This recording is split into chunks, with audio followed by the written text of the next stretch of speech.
There's a whole lot of people out there scrambling to try and come up with a reason not to like this, Walker said in Eau Claire.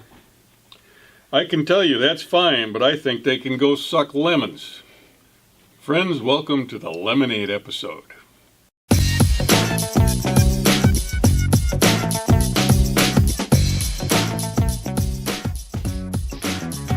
Welcome back to Talking Racine. I'm Dr. Ken Jorgen, your host. To my left, we have Mr. Ken Lumpkin, former newspaper owner and publisher, former county board supervisor. Mr. George Myers. And George, you're going to like this episode. Yeah. There's mathematics involved. Uh-oh.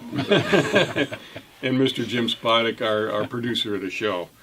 So we're going to be talking about Foxconn tonight, which is all in the news here lately. I mean, this is a big story. This is a national story. Yep. I mean, we've got all of the political dignitaries up on the stage talking about what a great event this is. So we're going to kind of take it apart a little bit, take a look at this company, Foxconn, take a look at the motivations behind why the state of Wisconsin would want to engage in this kind of a relationship with a foreign company. And who wants to kick it off? I would like to start off, but I'd like the way it started off for me. Okay. You know, when I first heard the story, I was really not elated, but it was very, very good news. You know, 10,000 jobs coming to Racine County, until I saw this picture in the front of the Racine Journal-Times, and I saw all those politicians across the stage there, and I said, hold on a second. When there's that much political interest in a company, there's something else going on, and that's why I'm really glad what you said is let's just take a look at it. Mm-hmm. Unfortunately, it's just when there are that many politicians. We got the president, we got the vice president, we got the governor, we got our senator, and we got the Speaker of the House, and of course the Taiwanese businessman.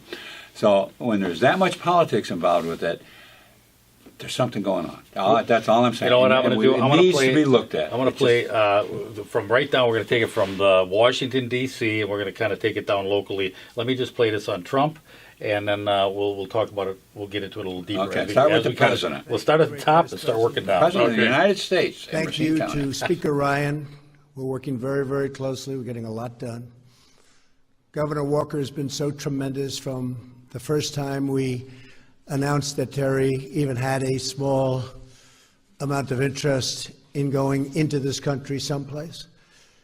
And, you know, when you give that to Governor Walker, it's pretty much of a done deal. Ron Johnson, Senator, he's been so helpful to us on a thing that you haven't heard too much about recently, health care. And I think we're doing okay, Ron. I'm hearing good things. And thanks especially to my friend, one of the great business men anywhere in the world, Terry Go.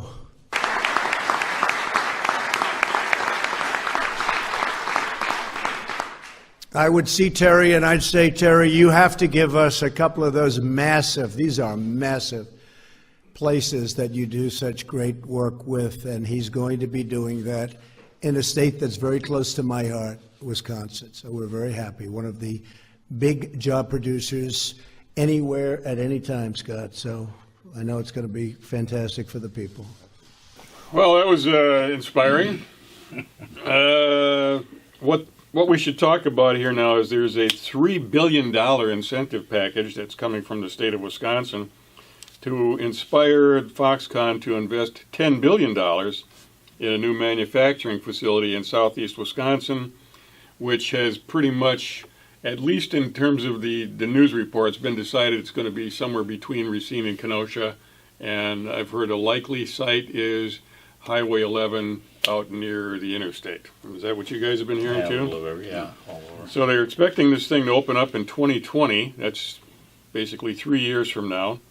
Initially employ 3,000 people, but grow to like 13,000 within 6 years.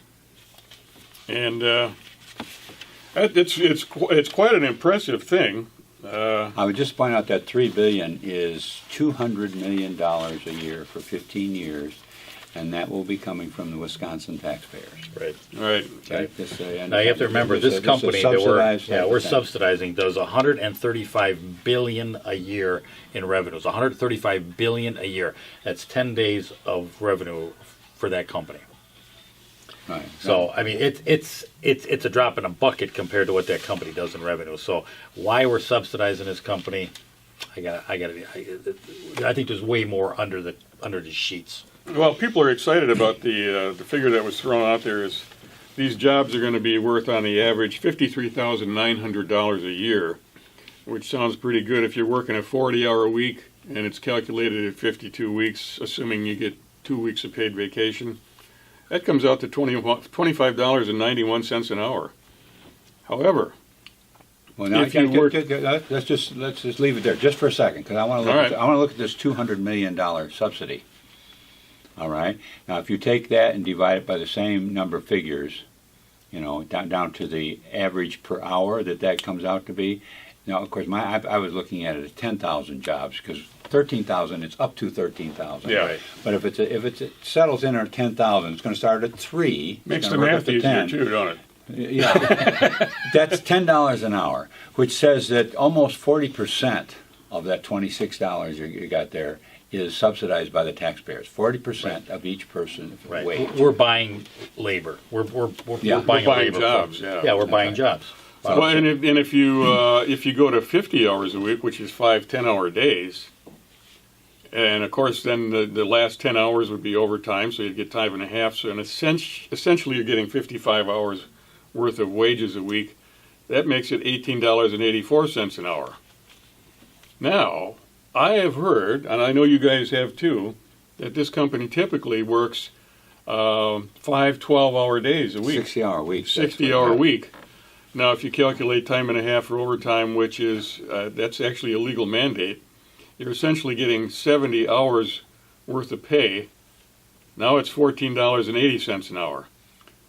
Yeah, if that's what the Chinese or the Taiwanese are telling us when they're telling us you're going to make so much per job. Yeah. Yeah, but unfortunately it sounds really good. This big They don't big throw amount an per job, hourly wage out but there, they they haven't throw told an you how many annual hours wage. they're expected Right. to work. Right. Now, if it's under Chinese standards, that's where you come up with the 60 hours per week. Right. It's most likely going to be under American standards, but then they could say, oh, well, if you're only talking 40 hours a week, then it's not that much per job. And one We advantage, were calculating on a 60-hour week. you aren't going to pay any union dues, because there ain't going to be any union in this shop. No, not with, that's No. for sure. The, Ken, I know you got something to say on this when you're talking about. I can. No, I'm just Feel the vibe. listening. You know, for me, and a group of people that I once represent, and those that which community, you know, minorities, it's a blessing to hear about it. You know, one of the things I think we got people like Alphonsa Gardner and some other people.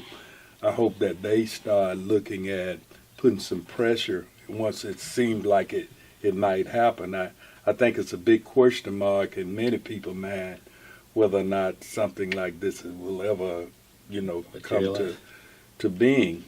But I'm looking at it from the job opportunities for the minority community, which African American males in Racine especially is the second highest in the state.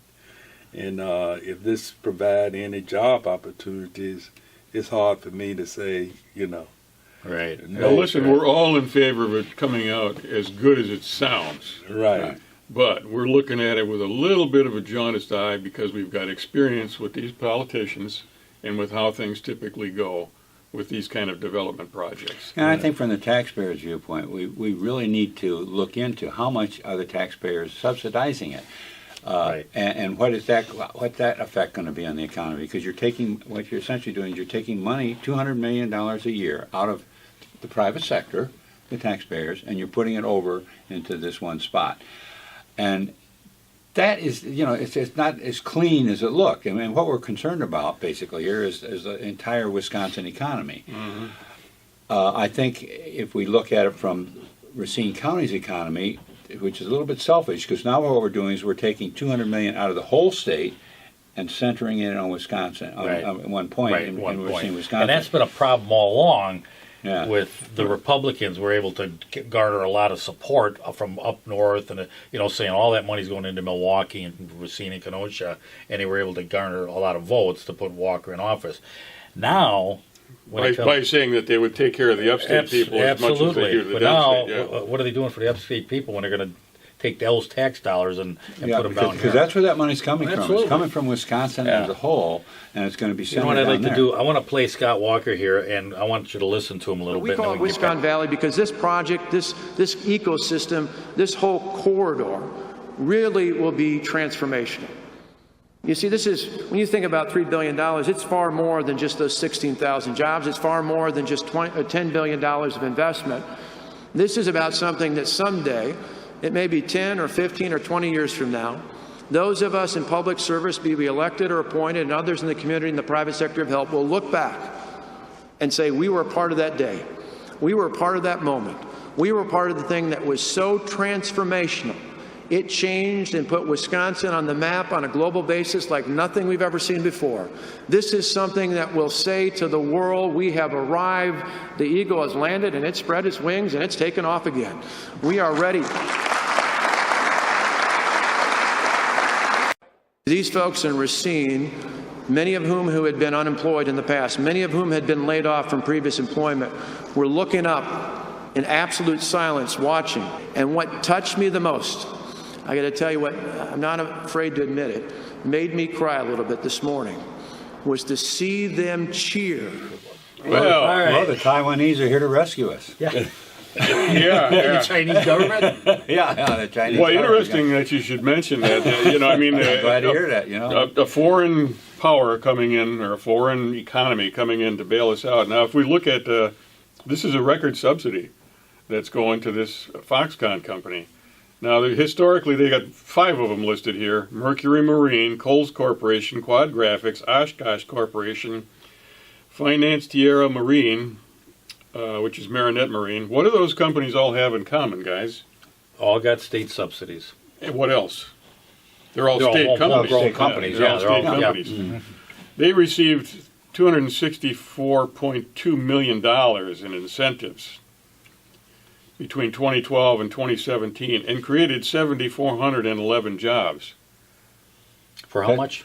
264 million? 264 million. Wow. Far short of. So compare that to $3 billion, Yeah. which would be 264 million. It's 10 times as much money, right? 10 times would be 2.6 billion. So it's more than 10 times. Right. It's Yeah, 10, it's 12 about times. 12 times. 12 times as much money we're putting in this one Okay. for about All right. We're going to get down 20% now. more jobs. Yeah. Let's We're getting to it. Yeah, let's get into the meat now. I'm going to tell you, I think the Republicans are in trouble, and they're taking state tax dollars, and they're going to push it and do this whole. It's all a dog and pony show, just like Machinery Row. It's Machinery Row on steroids. Machinery Row, that's the project that... 65 million that was going to save Racine and all that's, that. that's done, isn't it? I mean, It's isn't over. it... It's over. No, I mean, Lost it's it. completed, isn't it? Wasn't it supposed to be completed by now? I haven't been down there to look. What? Am I wrong? No, that was unfortunately maybe the outcome of this. We're going to find out. When you see that many politicians in it, that's what you often end up with. I think the Makes the hair on Republican. the back of your That's neck another go. thing. As I looked at it more, I thought, well, the Republicans have been having trouble. They've been having trouble up in Washington D.C. with getting their programs through. Scott Walker has promised 250,000 jobs. He still hasn't made that. This, by his way, is 4% of that. Yeah. It's not even an awful lot of that. But so they need something now to hang their hat on. And here's suddenly this thing. So they're all ready to jump on the stage and say, look, here, we are actually accomplishing something. And that's... I mean, are the Republicans in trouble? Yeah, I would believe so. I mean, you look at some of the things that's happening, internally. It'll bring concern. And since Trump has been in office, they've had the White House, they've had the Congress, they've had the Senate, and they got a majority Yeah. in the So what's the difference Supreme Court. between all, you know? What have they accomplished? What's the difference between the two parties? I mean, I look at it, what's the difference on this pair of shoes? I mean, think address. Okay, because I'm looking at the same way. I mean, they're doing the same thing. They're basically subsidizing. You know what you get from the Republicans when they talk about the Democrats. You're subsidizing the low-income people with food stamps and all the different welfare subsidies. Yeah. What is different here? We're subsidizing billionaires. Yeah, Well, exactly. Well, I mean, yeah, and the thing is we've been through this now with several projects here locally, and that they get on the stage, they give this big pompous presentation Right. about we finally found the thing that's going to save Racine, or this is going to bring back Racine, and then it punks out, and this. Right, yeah, well, we're still putting money into it. It's just that Racine isn't putting in money into it. It's not coming out of the intergovernmental fund, finally. Yeah. I think you got a clip on Machinery Row, don't you? Yeah. All right. Why don't we take a look at Put on that? good things. We want to remind you that this is the first step. We're actually at the very, very first step of this project. We have a lot of work to do. Site control is what we're announcing today, but we have a lot of work in financing. We have a lot of work in assessment. We're going to be talking to the state and federal levels and all of our partners at the private sector, as well as the university systems and the other NGOs. So we have a lot of work ahead of us, but we feel very good about where we're going and what the future is going to be. So that was the introduction of Machinery Row. Yeah. Yeah. What's familiar about this? Yeah, Was that 2014? That 2014. That was June 10th, 2014. all right. So that's 3 years ago, and it's a bust now. So, I mean, again, and I just want to go back on Machinery Row. Just give me a minute here, because at that time there were options on the property at Machinery Row. 2 months later, those options. There was an email stating those options expired. That project was dead. That project was revived with a $4.5 million loan from the city of Racine to the developer. And the only reason that was because the politicians had to have a win. Dickert had to have something to put, when he left On his office, that he resume, did yeah, something. And that's a whole story of itself. But the fact is, that's exactly what's happening here. As far as I'm concerned, it's happening with these politicians at the state level. Now, Same thing. do you think there's any danger that people speaking negatively about a project like this can jeopardize the outcome of the project? Because I'm sure that somebody's going to say, Oh yeah. if more of the people had a positive attitude in this community, these things would go through. It's Yeah. all of the naysayers and so on and so forth. Right. Personally, I don't think we had much effect on it going down the tubes. No, we're no canary in the coal mine, that's for sure. No. Yeah, it'd be nice to be Dead able canary. to, particularly, we've been talking to Racine level, to stop this practice of wasting so much money. Right. That's why we're bringing it out here. Now this is a national, international type of thing that's coming down out of this great big huge coverage area down to Racine, Wisconsin, possibly or not Racine, but the Racine County. Southeast Wisconsin. Yeah. The first congressional district. Yeah. But even closer than that, it looks like Racine County, and all if it comes out good and it creates those jobs, that's fine. But if you've seen the videos of Foxconn and their workers there at their $2 an hour people. And how hard they're working, and some of them are jumping off the building and stuff because of the pressure of the 60-hour week. You have to say, no, now hold on a second. Let's take a look at it. Let's make, we could have done that with Machinery Row. We could have done it where we're doing it with the arena. We're trying to look at it in advance before we lose a whole bunch of money. And that's all that I am saying is that I want to just keep an eye out for it. Jim came up with some interesting articles off of the internet, and there's other people challenging it, not just us. There's other people. Did you watch the investigative report that was done on one of their home factories back in Asia, where they had actually people working 7 12-hour days for a couple of weeks at a stretch. Yeah. Oh yeah. 7 12-hour days. Well, one of the titles here in the article, and this comes from Action Institute Power Blog. This is not a political group. This is a kind of group. They call it the greatest crony capitalist deal in Wisconsin history. You see, Exactly what so there's other people looking at it. It's not just us, and I think it's important to look at it. And I mean, here's another thing out of another article. The bill released on Friday would allow Foxconn, without permits, to discharge dredged materials, fill wetlands, change the course of streams, build artificial bodies of water that connect with natural waterways, and build on a riverbed or lakebed without any license, which, as a libertarian, I'm saying, well, that's fine. My question is, why is it just Foxconn? What's with all these other companies? Open up a garage on Douglas Avenue, and you practically get a environmental impact study. You and I will have to talk about why that's fine one of these days. Yeah, I know. I have a little different feeling. I looked at what was happening with the Machinery Road, and you're talking about to me, that was a governmental project. No outside investors. At least here, you're talking about a group putting some of their own money into That's an important distinction. Yeah. I mean, that's what makes it somewhat palatable, to a lot of people. It's like, well, they're coming. They actually have a factory.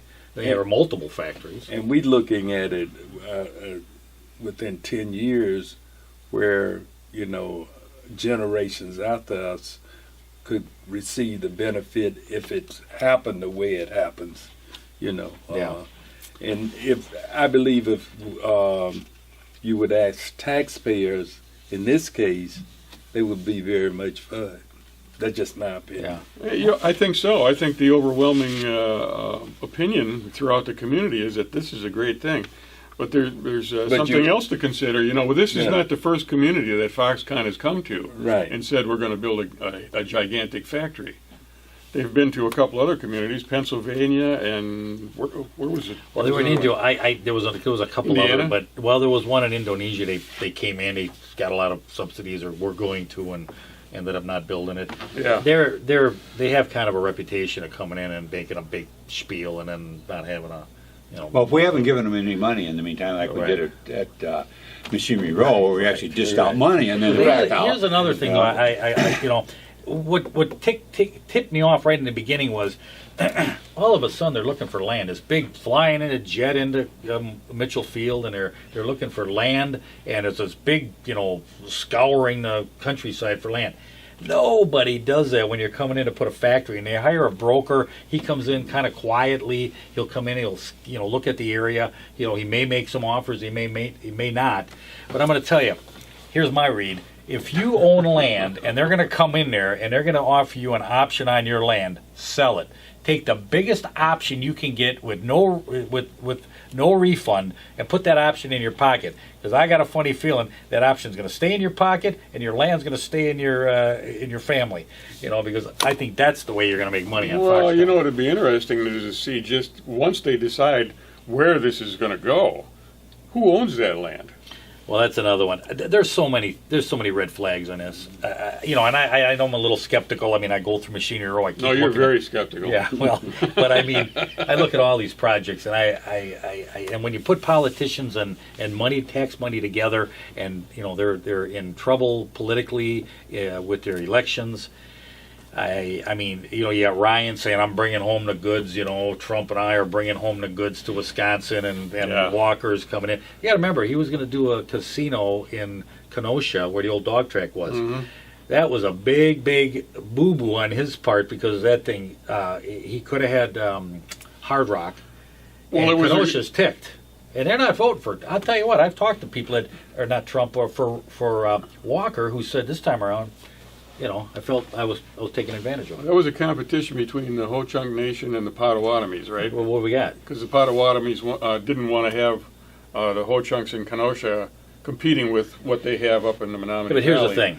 But yeah, you're right. I mean, I think promises were made and not kept, and there was a lot of... There's hard feelings there, but I think that goes on. And now we're going to take tax money from the other states. And the other thing that makes me suspicious, it's got to be hurried up. We got to have a special session to get these okayed. Yeah. We got to have this quickly. And I can go on Machinery Row, and I remember going back. We had tax credits that had to be. We had to push this together and put it together fast because we're going to lose those tax credits. Those tax credits were hanging around for 2 years after that vote. So don't tell me we had to hurry up. Nothing has to be hurried up. And when you get it hurried Jim, up, what can I do to make you drive out of this Exactly. lot To me, with this car when today? you talk Foxconn, that should be your ticket.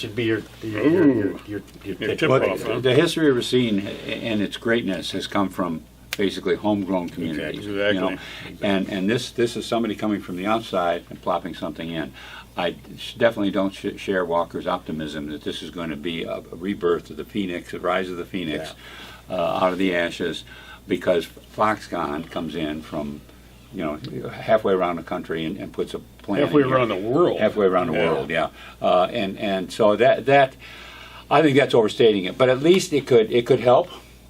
And we're going to find out that 200 million is coming from someplace. If that's going to come from somebody that would be a homegrown community and actually become great, but never made it off the ground because he had to pay that extra money over to Foxconn, well, we'll never know. Unfortunately, that will just go buried away in history. Well, this is a unwritten. model that our local government has been putting forward for, I don't know how long, 10, 20 years. They've been trying to attract successful businesses from other parts of the country to relocate here. And that was not what made Racine a great city, a wealthy city in the past. What happened here was the innovation and the industry of the people who lived here is what created the companies that were successful here. Right. That's true. And that's what made this a strong economy. I got a question for Ken. Go ahead. Are the Democrats going to jump on board on this? I would doubt it. No? I would doubt it. One of the reasons they will probably have opposition is based upon the fact this particular company is not talking about unions in no way, and so They pay $2 an hour in China. Well, and the Republicans are in power right now, Right. And the Democrats going in. Although I don't think I think it's going to make any difference in its success. I just don't see Well, it. There have been Democrats that have stepped up and said this is great. I mean, Tom Barrett up in Milwaukee has been in Yeah, favor yeah. of it. How about our representatives? Do you think any of those are going to step up? Our representatives? I mean, I know Vanguard. All the Yeah. Republicans are. I But wouldn't be surprised to see Corey in favor of it. Yeah. Corey Mason. Yeah, it could be. If it happens, and I'm I would like to see, even if it lands in Racine County, I would like to see the local county board working on something to assure that that the people that they employ from the Racine County, etc., some type of transportation system be in place. right. Well, they're talking about I-94, doing some upgrades. And, Right. Are you talking about maybe expanding bus service out Highway 11 to them? Using Lyft, Lift. paying. You're going to be a busy dude out there, Mr. Lumpkin. No, I agree with you. I mean, there's a burn lot of that good things Impala, can happen, hurry. but I'm going to tell you, I just don't see We'll it. wait and see. We Yeah. let people know that this is not just necessarily a golden bridge to a Right. pot of gold. It's got some things that are suspicious about it. Too many politicians involved in a business deal, and it's just a matter of watching. All right, let's just do it. What's your final thoughts? Is it going to happen or is it not going to happen? I would think it's not going to happen. What about you, George? I'm going to give it a 50-50. I think there's a chance it'll get in there. But I'm going to go 25-75. 25 will happen, 75 it won't. Yeah. That's a far cry from 50-50. No, I know it. I know. It just as I'm looking at it. I was wait going a to say second. you're taking the There's safe too route. much. There's too much politics in there. It just looks. I agree. I was thinking about a 25% chance. I was going to excoriate you a bit for going as high as 50-50, but I think about a 25% chance is as much as I'd want to give I it. think you're going to have. How about I you? mean, I really think that the unions. I think it's going to be. I give it a 10% chance. 10%. Okay. Yeah. We all had to be on record there. Okay. I really think the unions, being that this is a project that Walker want, and Walker spreading during his campaign period how he beat the unions. I think this is going to be a glorious opportunity for the unions to try to protest and get back at him. Yeah, well, And that's I true. also think that you're going to find some of these representatives up in northern Wisconsin, western Wisconsin, are going to be talking to their representatives, say, what are we doing?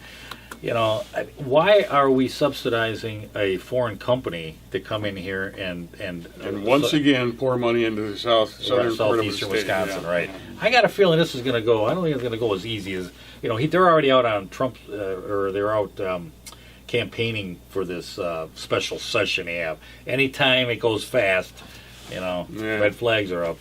Well, let's say farewell to our guests. Yes, and I'm gonna on the way out, I'm gonna have them take a quick look at a little thing ABC did on Foxconn about 4 or 5 years ago. Okay, hope you enjoyed your lemonade. We'll see you again soon. An ABC News exclusive. For the first time ever, a journalist was allowed inside the secret factory in China where Apple iPhones and iPads are made. In recent weeks, a number of reports have raised serious questions about the workers there, the long hours, the pressures, the low pay, the life. ABC's Bill Weir made his way into the giant factory and tonight tells us what he saw. Her name is Xiao Ying. She's a 27-year-old mother of 2, and she makes a living slicing apples, trimming aluminum burrs from those iconic iPad logos. She has helped make hundreds of thousands of these coveted gadgets, but since it would take 3 months' salary to buy an iPad of her own, this is the first time she's ever seen the final product, and her eyes light up. That's my daughter, yeah. She likes climbing trees. Your daughter is cute, naughty, she says, which is poignant since her kids live 2 hours away and she can afford to see them just once a month. But this is typical for most of the 235,000 who work in this one Foxconn complex. Many leave distant villages where families live in rooms like this. How do you stay warm? To share a dorm room like this with 7 strangers. Foxconn attracts a lot of business by having workers close to the assembly line. They spend 12 hours a day in the factory with 2 one-hour meal breaks to march single file to a massive canteen for meat and rice. And if they eat fast enough, they'll grab a nap back at their spot on the line.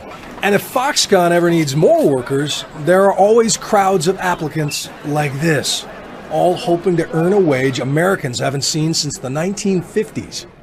While the average worker building electronics in the U.S. today makes over $23 an hour and works 41 hours a week, most of the people at Foxconn earn just over $2 an hour and strive for a 60-hour work